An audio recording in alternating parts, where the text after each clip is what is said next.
നമസ്കാരം. എമിലി മീഡിയയിലേക്ക് ഏവർക്കും സ്വാഗതം.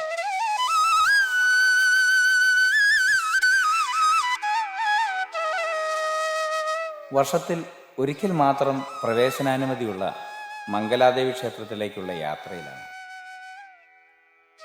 ഇത് കുമളിയിലുള്ള അമ്പാടി ജംഗ്ഷൻ.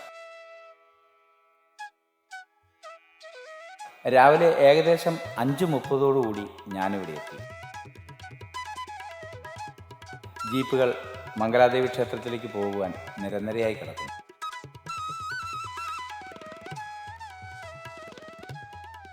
യാത്ര തുടങ്ങി. ശ്രദ്ധിച്ചിട്ടുണ്ടാകുമല്ലോ ജീപ്പുകളുടെയൊക്കെ ഈ മെല്ലെപ്പോക്ക്. അതിൻ്റെ പ്രധാന കാരണം മുന്നിലായി ചെക്കിങ് നടക്കുന്നു.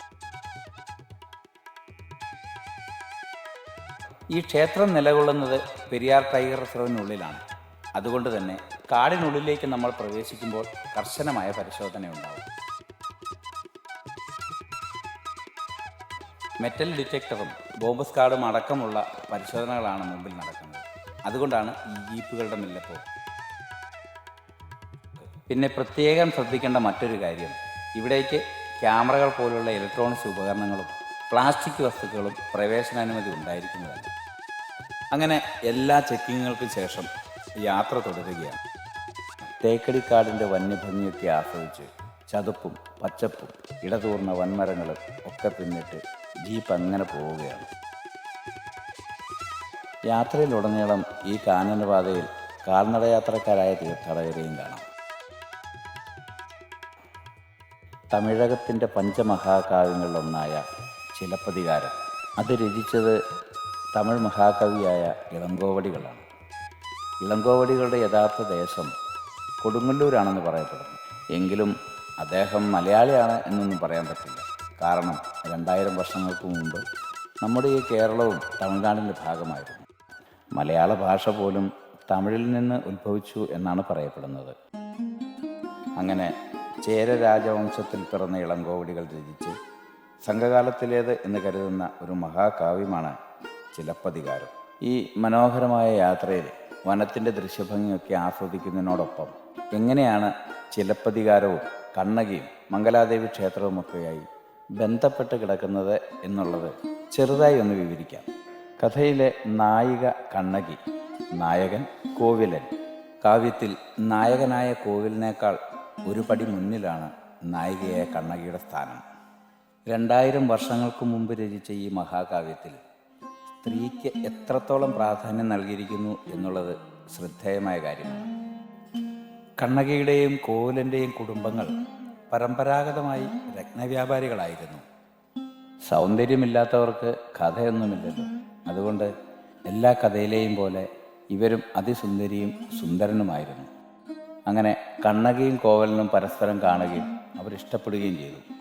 ഇരുവരുടെയും കുടുംബങ്ങളുടെ അനുവാദത്തോടു കൂടി തന്നെ അവർ വിവാഹിതരാകുകയും കാവേരി പൂമ്പട്ടണം എന്ന സ്ഥലത്ത് സകുടുംബം സന്തോഷമായി ജീവിക്കുകയും ചെയ്തിരുന്നു. തൻ്റെ വ്യാപാരവുമായി ബന്ധപ്പെട്ട് കോവിലൻ പല നാടുകളിലേക്കും ദേശങ്ങളിലേക്കും ഒക്കെ യാത്ര ചെയ്യുമായിരുന്നു. അങ്ങനെ ഒരിക്കൽ പാണ്ഡ്യദേശത്തുള്ള പൂമ്പുകാർ എന്ന സ്ഥലത്തെത്തുകയും അവിടെ മാധവി എന്നു പേരുള്ള ഒരു സ്ത്രീയുമായി ബന്ധം സ്ഥാപിക്കുകയും ചെയ്തു. ഈ മാധവി സംഗീത നൃത്താദി കലകളിൽ അതിപ്രാഗൽഭ്യമുള്ളവളും സൗന്ദര്യവതിയുമായിരുന്നു.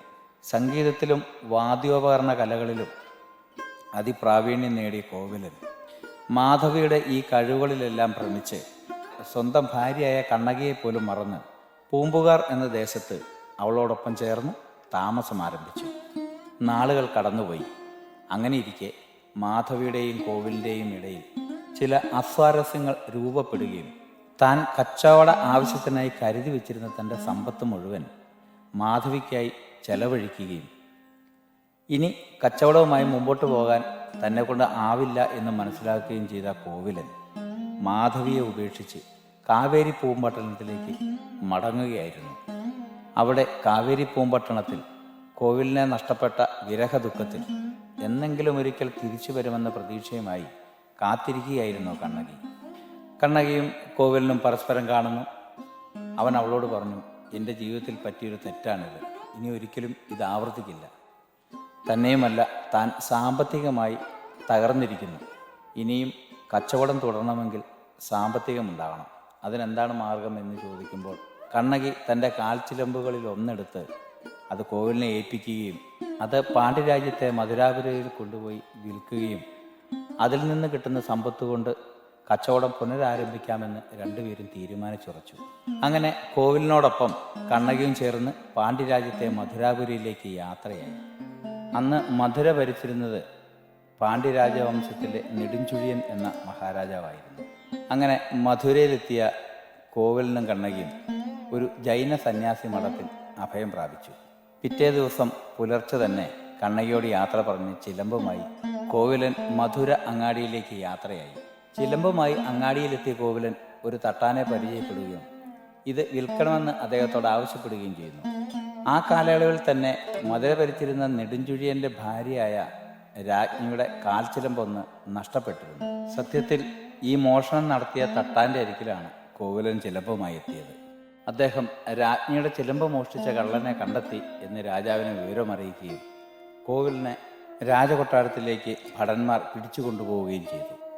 പാണ്ഡ്യരാജ്യത്തെ രാജാവായ നെടുഞ്ചുഴിയൻ വിചാരണയൊന്നും കൂടാതെ തന്നെ തൽക്ഷണം കോവിലിൻ്റെ ശിരസറുത്ത് അദ്ദേഹത്തെ കൊലപ്പെടുത്തി. ഈ വാർത്ത മധുരാപുരിയിലെ തെരുവോരങ്ങളിൽ പെട്ടെന്ന് പടരുകയുണ്ടായി. ഒടുവിൽ കണ്ണകിയുടെ കാതിലുമെത്തി. മരിച്ച കോവിലൻ തൻ്റെ ഭർത്താവാകരുതേ എന്ന പ്രാർത്ഥനയോടെ അവൾ നെടുഞ്ചുഴിയൻ്റെ രാജകൊട്ടാരത്തിലേക്ക് ഓടുകയായി.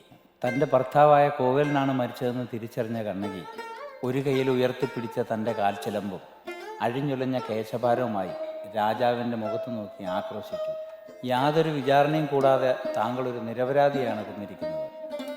രാജാവ് കണ്ണകിയോട് പറഞ്ഞു, മറ്റുള്ളവരുടെ സ്വത്ത് മോഷ്ടിക്കുന്നവന് പാണ്ഡ്യദേശത്ത് ജീവിക്കാൻ അനുവാദമില്ല.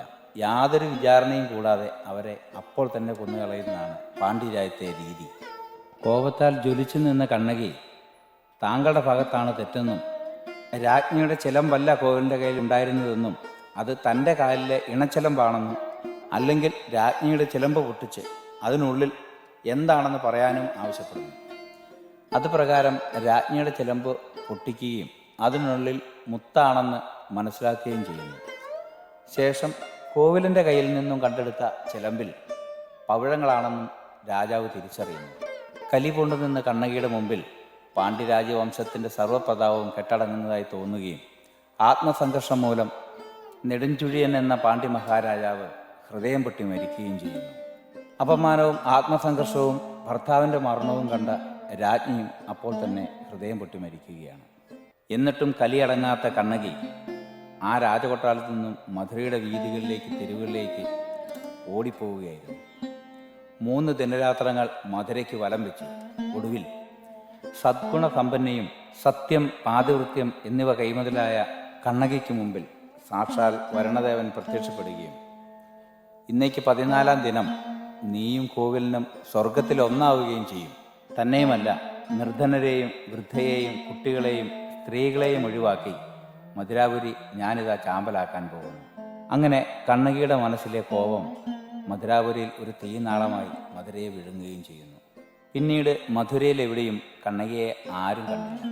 അതിനുശേഷം വണ്ണാതിപ്പാറയിലെ ഒരു മരച്ചുവട്ടിൽ ആദിവാസികൾ കണ്ണകിയെ കണ്ടു. ഈ കഥകളൊക്കെ കണ്ണകിയിൽ നിന്നും കേട്ടറിഞ്ഞു അതവർ പാടി നടന്നു എന്നാണ് ചരിത്രകഥകൾ പറയുന്നത്. അങ്ങനെ ആദിവാസികളിൽ നിന്നും ഈ കഥയൊക്കെ കേട്ടറിഞ്ഞ ചേരനാട്ടിലെ രാജാവായ ചേരൻ ചെങ്കുട്ടുവൻ ഈ വണ്ണാത്തിപ്പാറയിൽ കണ്ണകിക്കായി ഒരു ക്ഷേത്രം പണിയുകയും അവിടെ നിത്യപൂജകൾ നടത്തുകയും ചിത്തിരമാസത്തിലെ പൗർണമി ദിനത്തിൽ ക്ഷേത്ര ഉത്സവമായി ആചരിച്ചു പോരുകയും ചെയ്തിരുന്നു. ക്ഷേത്രവും കണ്ണകിയുമായി ബന്ധപ്പെട്ട് ഒരുപാട് ഐതിഹ്യങ്ങൾ പറയുന്നുണ്ടെങ്കിലും അതിൽ മംഗലാദേവിയിൽ നിന്നും കൊടുങ്ങല്ലൂരേക്ക് ദേവി പോയതായാണ് ഐതിഹ്യം പറയുന്നത്. നൂറ്റാണ്ടുകൾ കഴിഞ്ഞു. കഥയോ ഐതിഹ്യമോ ചരിത്രമോ എന്തുമാകട്ടെ, കാലങ്ങൾക്ക് മാറ്റാൻ പറ്റാത്തതൊന്നുമില്ലല്ലോ. എങ്കിലും വർഷത്തിലൊരിക്കൽ ഇവിടേക്ക് എത്തുവാനും ആരാധനകൾ നടത്തുവാനുമുള്ളൊരു തീരുമാനം അത് തമിഴ്നാടിൻ്റെയും കേരളത്തിൻ്റെയും സംയുക്തമായി തന്നെ ഇപ്പോഴും ആചരിച്ചു പോരുന്നു. ഇവിടെ എത്തുന്നവർ ഭൂരിഭാഗവും തമിഴ്നാട്ടുകാരാണ്. മലയാളികളും എത്താറുണ്ട്. ഇന്നേ ദിവസം ഇവിടെ പൊങ്കാല അർപ്പിക്കുകയും ആരാധനകൾ നടത്തുകയും ചെയ്യുന്നത് മലയാളിയും തമിഴരും ഒന്നിച്ചു ചേർന്ന് തന്നെയാണ്. എങ്കിലും ആരാധനയിൽ അധികം പേരെയും കണ്ടെത്താൻ സാധിക്കുന്നത് തമിഴ്നാട്ടുകാരെ. മംഗളദായിനി സങ്കല്പത്തിലുള്ള ശ്രീ ഭദ്രകാളി തന്നെയാണ് കണ്ണകി. അതാണ് ഇവിടുത്തെ പ്രതിഷ്ഠയും.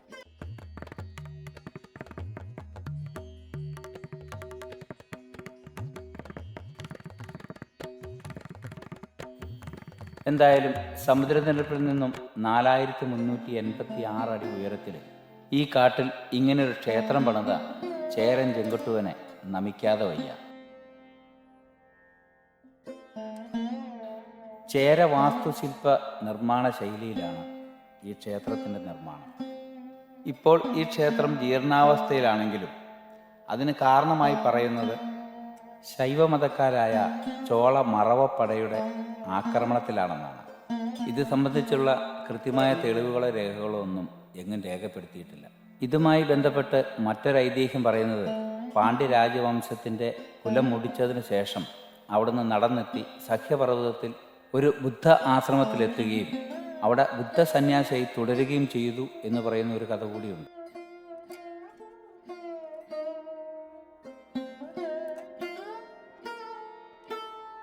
കഥകൾ ഒരുപക്ഷെ ഇനിയും അധികം ഉണ്ടായേക്കാം. എങ്കിലും ക്ഷേത്രം സത്യസന്ധമായി നിലകൊള്ളുന്നതും അത് ഈ കാലഘട്ടത്തിൽ പോയി കാണാൻ സാധിക്കുക എന്ന് പറയുന്നത് ഒരു വലിയ ഭാഗ്യമായി തന്നെ കാണുന്നു. ഈ ക്ഷേത്രത്തിലെ ഉത്സവം തമിഴ് മാസമായ ചിത്തിരയിലെ പൗർണമി ദിനത്തിലാണ് കൊണ്ടാടിയിരുന്നത്. അതാണ് പിന്നീട് ചിത്രപൗർണമി ആഘോഷം എന്ന പേരിൽ അറിയപ്പെട്ടത്. ഇന്നത്തെ ഈ ദിവസത്തിൻ്റെ പ്രത്യേകതയും അതുതന്നെ. ചെയ്യാത്ത തെറ്റിന് ശിക്ഷ ഏറ്റുവാങ്ങി മരിച്ച കോവിലനും നഷ്ടപ്രണയമോർത്ത് ദുഃഖിച്ച മാധവിയും ഈ ആഘോഷത്തെ മൂടുന്ന മഞ്ഞുപോലെ എവിടെയോ മറിഞ്ഞിരിക്കുന്നു. എങ്കിലും കണ്ണകി എന്നത് ഒരു മഹാകാവ്യത്തിനുമപ്പുറം ദേവതാ സങ്കല്പമായി തുടരുന്നു.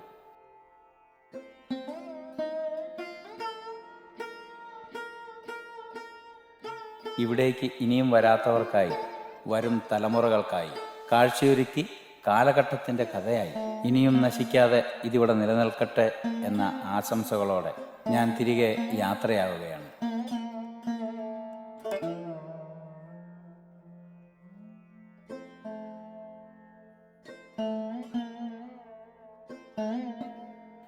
ക്ഷേത്രത്തിലേക്ക് ആൾക്കാർ നടന്നും വാഹനത്തിലും വന്നുകൊണ്ടേയിരിക്കുന്നു. ക്ഷേത്രം ഉൾപ്പെടുന്ന ആ മനോഹരമായ ഭൂപ്രകൃതിയിലേക്ക് തിരിഞ്ഞു നോക്കുമ്പോൾ അങ്ങ് അകലെ മംഗളദായിനി മംഗലാദേവി കുടികൊള്ളുന്നതായൊരു തോന്നൽ. വരണം, ഒരിക്കൽ കൂടി വരണം.